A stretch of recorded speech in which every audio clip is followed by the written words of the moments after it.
If you're ready to smoke one of the most requested fishes that you can put on the Traeger grill, this is it. This is my recipe for smoked salmon. This is cooked pretty low and slow. This one has some of that white stuff on it. Sometimes this happens when it's slightly overcooked. I waited like a moment too long to take these photos, but all that aside, this recipe is delicious and I'll have a new one for you soon. So I'm going to walk you through start to finish how to smoke salmon fillets on the Traeger. So let's get to seasoning them. So you probably bought frozen salmon and you need to let them thaw overnight so they're ready to smoke. So then just season them with some salt, pepper, and lemon juice that's fresh squeezed.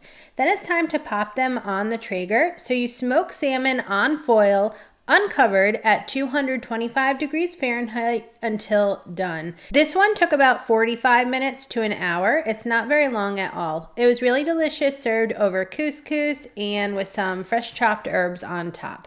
I also have another recipe for smoked trout you can get on Sip Bite Go. Cheers!